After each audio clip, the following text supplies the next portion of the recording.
Hey everybody, thank you for joining me for another episode, and welcome back to the channel. And if you're new here, I appreciate you joining. Today we got a good one. We are going to be talking about The Last of Us Part 2. Now, before we start, I ask that you would go ahead and go ahead and subscribe, and why not go ahead and share? And our goal is to build this community up. My goal is to become a partner with YouTube and eventually monetize. But we're not going to get into all that right now. But without further ado, let's dive right into this video. Now, I've been gaming since I was about 6 years old, and this is probably the only game in recent memory that has had such an effect on me that I needed to take a mental break for at least a week.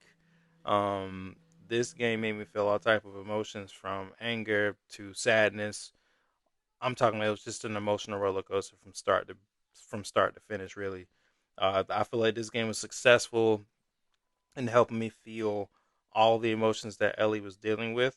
I've never felt that before, like playing a game at all. From the moment Joel got killed, it's just like I was in Ellie's shoes. I didn't care who was in my way. I was ready to take these people out. I didn't care who they were. I didn't care what their story was. None of that. It was insane how I felt after I finished the game. But so hats off to the writers. Hats off to everybody at Naughty Dog who had a part in creating this project. Because if that was your goal of making somebody feel that way, mission accomplished. So this game is single-handedly responsible for dividing the franchise. You know, you had some that absolutely hated it, some that loved it, and I'm gonna go ahead and tell you, I love this game. Um, do I consider it a masterpiece? Absolutely. And uh, there are a couple things I would like to address. I'm not gonna spend that much time on it. Two elephants in the room. Obviously, you have the death of Joel, and then you have Abby. A lot of people just didn't like the way the death of Joel went down, but I personally feel like you needed a catalyst to push the story forward. Now the way he went out, I didn't necessarily agree with it. I mean, as far as like how he went out, that it was pretty brutal. It was awful. And Abby, I don't understand what people's beef with her is, but I like her as a character personally. But that's just my opinion. So I was trying to think of ways, how I could approach this video. What I mean by that is whether or not I talk about what I liked first, what I didn't like. So I just figured I'd just go ahead and just talk about the negatives, in my opinion. So I want to just go ahead and address the ending of the game, and I'm not talking about the very end. I'm talking about just that ending section. I wasn't a big fan of the whole Santa Barbara parts, not all of them anyway. The reason I say that is because I felt like it was just tacked on. I felt like it dragged on more than it needed to, because the part at the farm, I don't know. I guess you kind of ran into an issue of, okay, how are we gonna wrap this up nicely? I have no idea. But I just felt like that part just kind of dragged on. That's just my personal opinion. And another thing that I kind of ran, that I had sort of an issue with was the story format. Um, I will say this though. I will give props, and credit where credit is due. I appreciate the fact that they try to take on this task of telling a narrative where it goes from present day to past, so many times and and it started to feel so convoluted and it started to feel so clunky at times and it was, I'm not gonna say it was hard to keep up, but it felt just clunky at times and you know if anything, and we're gonna get into the the memories in a second. But that's one of those things I just wasn't a big fan of because I felt like in in a video game format, I feel like it just didn't. There's I feel like it just didn't benefit. Like I feel like that would benefit like on the TV series.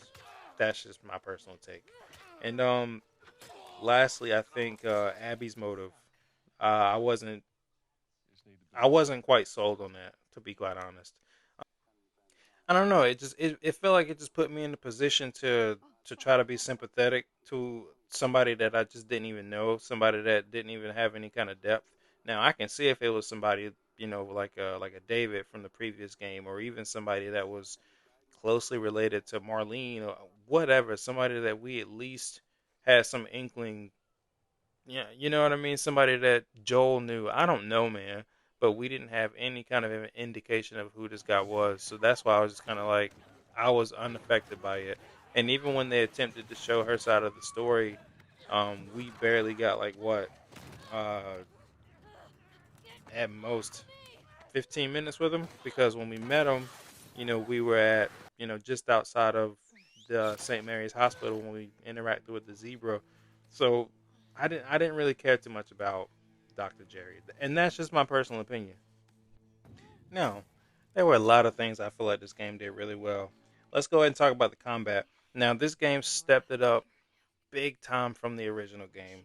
I'm talking about they added a couple of new additions to the combat. They added a dodge feature. I think it was like L1 or something like that, and it made all the world of difference in the combat. They added a prone feature as well. As far as like making it easier to hide from enemies, get out of the line of sight. I thought that was really cool, and also too like it made fighting it made it feel more natural. Like you could shoot enemies while you're like on your back. You could be crawling and still shoot enemies. It felt really cool to do something like that. I'm talking about I can be in a dead sprint and then just immediately go into prone, and it felt so natural.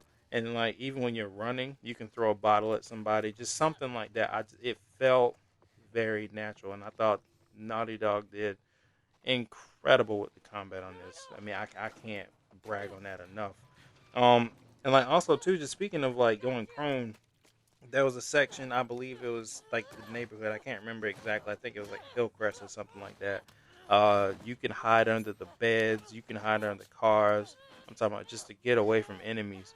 And also too, you can squeeze in tight spaces now. Like I thought that was just like it's again it's a small change, but I think that's just such a cool addition to the game that made everything different. Like it just changed the way everything goes.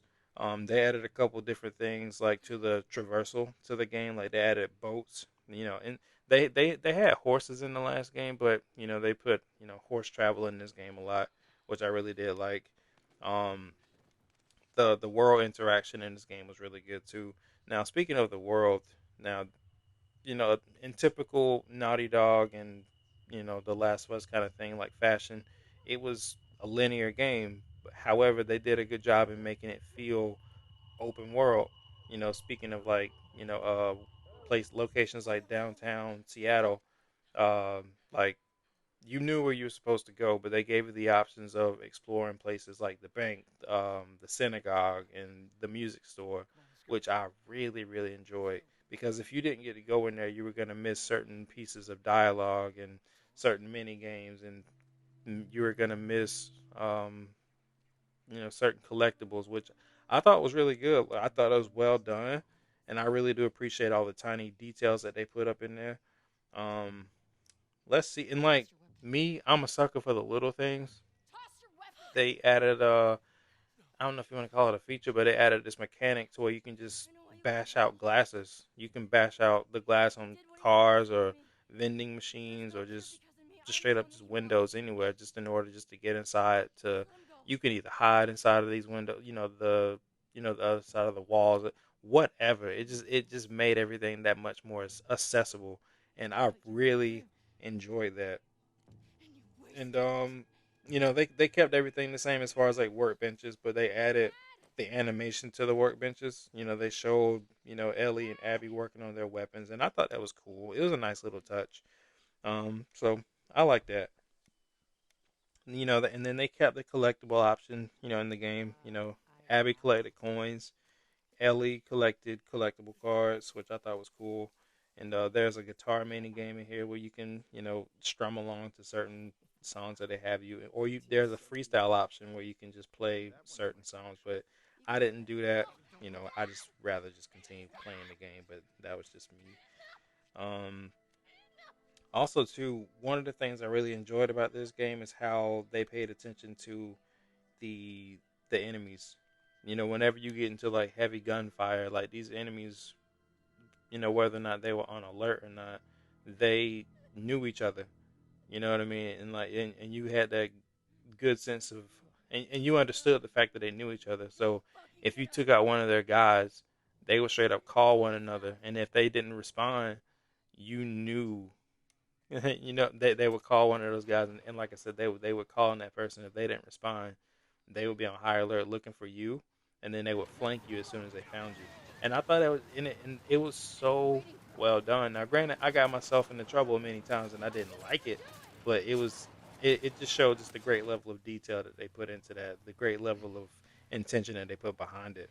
And they did the same thing with the other group called the Scars. They had their own level of communication. They did like whistles, and just and I thought that was really cool. Just another attention to detail that they did. Um, the different bosses that they had in this game. You had to fight a bloater with Ellie. 'Cause I'm used to fight. We fought a bloater in the first game, and then in this game they had another boss. It was called the Rat King. That was a whole different experience. I don't think anybody was expecting anything like that. And then they had like a couple of miniature bosses, like a couple of Seraphite brutes, I guess you can say. Those guys they were fun to fight. And then it was an interesting choice to make Ellie a boss. It reminded me so much of the David battle. Um, it was terrifying as well because you realize how dangerous she could be whenever she's in her own element. Being stealth and being crafty and also very hostile. You realize that she comes equipped with all the weapons that you have, as far as like the shotgun and the bow and arrow and all the bombs and stuff. She can craft, and you can watch her literally craft bombs and stuff. And there were a couple of times I walked over those bombs, and that was it. And I'm not gonna lie, it was difficult playing as Abby going against Ellie. And I've seen multiple people online where they let Ellie get her revenge on Abby, and I thought that was funny, and I shouldn't have laughed, but I did. And another shining moment, like Naughty Dog always does, is um, the graphics. Man, like the character design is always just is flawless. Everybody just looks borderline like realistic. It's uncanny. The level design is great. It just creates such a great atmosphere. The worn out buildings, I like it's phenomenal. I mean, the I can't say enough about the environments. Everything else is great. Now, one of my favorite moments from this game is, if anything, probably the flashbacks. That's probably one of the more uh, shining moments of this game because you get to hang out with Joel and you get to see some of the things that went down with him and Ellie. Like her birthday when they went to the museum, that was one of the more like, heartfelt moments. And then also too she got a little bit older, then they had another moment, and then uh it just showed a little bit more of their history, if anything, more tension between the two because Ellie started to find out more truth of what was going on between like Joel holding secrets and that kind of thing. And you didn't really get like any. You actually did get some flashbacks with Abby, but hers were more geared towards training and getting stronger to find Joel. So like I said, those were the more interesting parts to me in the game. I feel like, and I'm not saying like the rest of the story parts weren't interesting, but those were really interesting. Um, and another thing, I really did like the intertwining nature of the main characters. Like for example, like in the hospital, you know, moments um, moments after Abby, moments after Abby left the hospital, Ellie got there. I thought that was just the coolest thing ever. Like they barely missed each other. I don't know why that kind of stuff fascinates me, but it does. But overall, man, like I really had a good time with this game. Um, was it a perfect game? No. If I had to rate it, I would probably give it like a 9.5 or something like that. But it was definitely like it's definitely one I can definitely play over and over again. Like I beat it, on normal. Um, and I actually did the permadeath mode. That was a lot of fun too. If you really want a good gaming challenge, I highly recommend you play it on like Grounded or something like that. And on the remastered version, they released a game mode called No Return. Give that a shot. And let's see. Uh, I think that's all I got to say about this game. I mean, hey, let me know your thoughts on this. I mean, I want to know what you guys thought about it. Like I said, I know this is one of those ones that really divided the fan base, and I'm curious to know like what you thought about it, whether or not you liked it, whether or not you disliked it. Let's talk about it. Let's have a friendly discussion in the comment section. But other than that, my rating for this game would be certified fresh. And other than that, that's all I got to say about it. And in the meantime, I hope you guys have an incredible day. Peace.